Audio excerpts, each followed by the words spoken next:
Assalamualaikum warahmatullahi wabarakatuh. Bismillahirrahmanirrahim. Alhamdulillahirabbil alamin.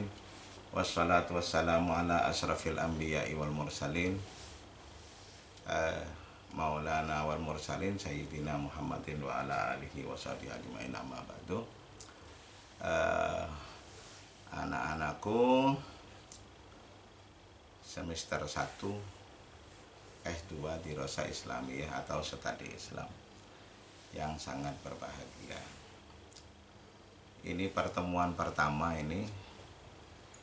Mari kita buka pertemuan pertama ini dengan bacaan surat Al-Fatihah, dengan harapan ilmu yang kita kaji menjadi ilmu yang baik, bermanfaat, barokah, dan kita belajar yang sungguh-sungguh ini akan melahirkan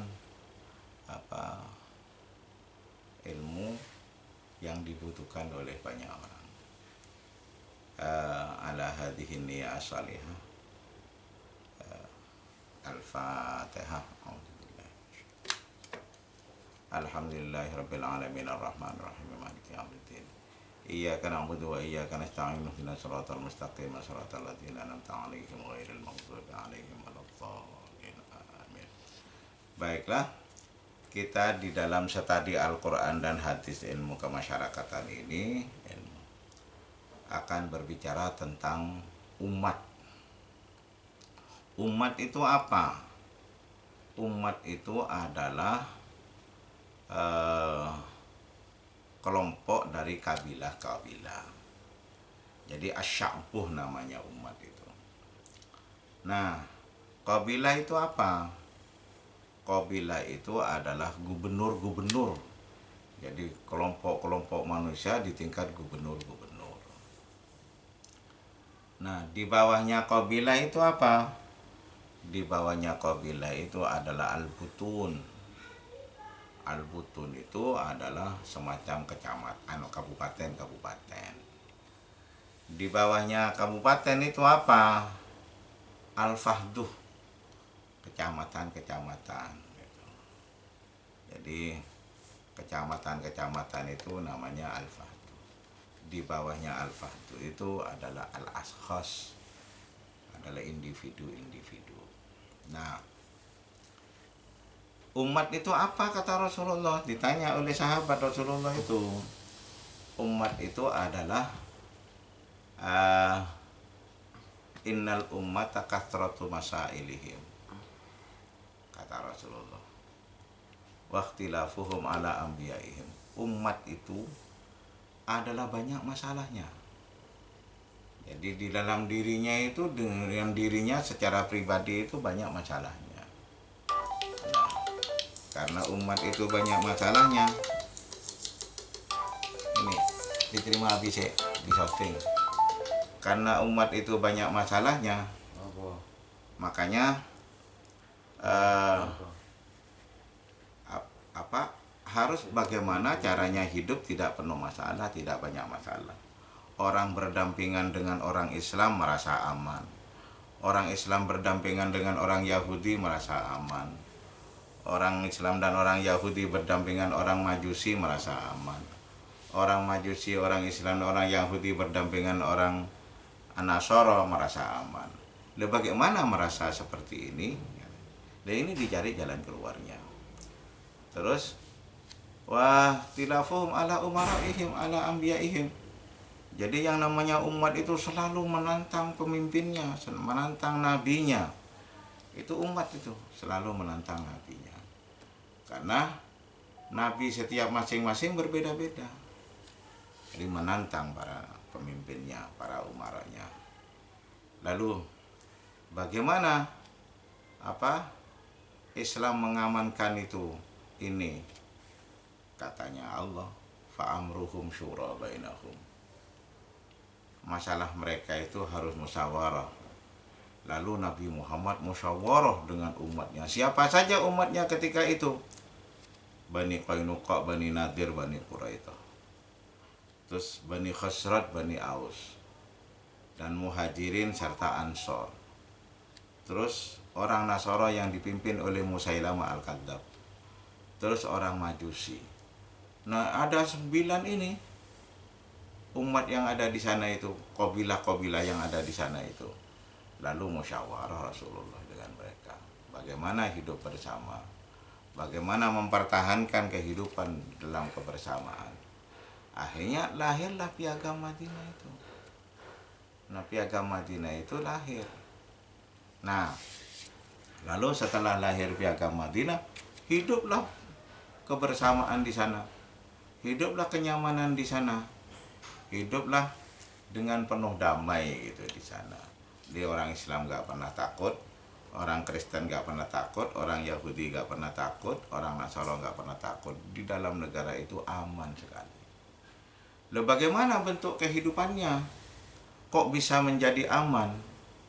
Nah, orang non-muslim membayar pajak, orang muslim membayar zakat.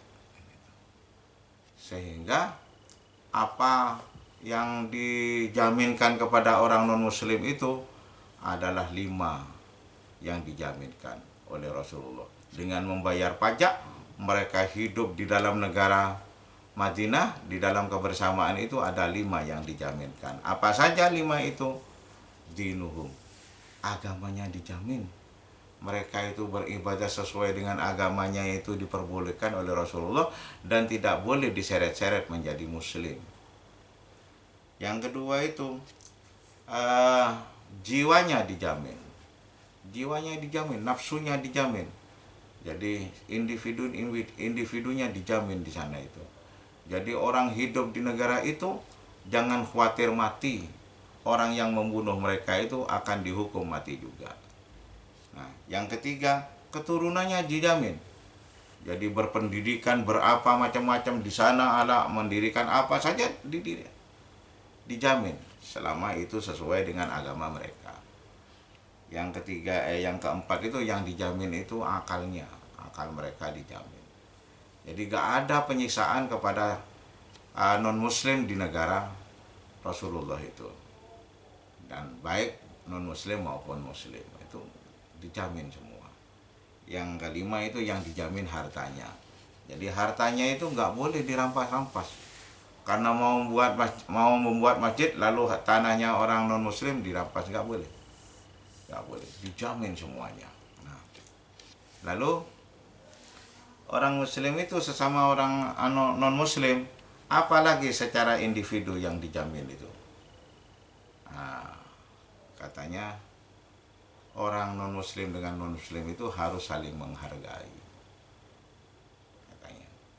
Hadisnya apa kata Rasulullah? Laisa minna man lam yukabbir kabirona wa man lam yarham shaghirona. Bukan golongan saya yang tidak menghormati yang lebih tua dan tidak menyayangi yang lebih muda. Nah, Sayyidina Ali pernah tahu itu. Sayyidina Ali mau sholat, ada orang tua jalan kaki, padahal Sayyidina Ali tahu itu orang Majusi. Tapi Sayyidina Ali tidak berani nyalip karena sabda Rasul itu sendiri. Karena itulah menghormati yang lebih tua, menyayangi yang lebih muda. Itu adalah jaminan kehidupan non-muslim, kehidupan orang Islam di dalam berbangsa dan bernegara. Anak-anakku yang sangat berbahagia. Kemudian selain itu apa sebetulnya yang dijamin oleh Rasulullah itu?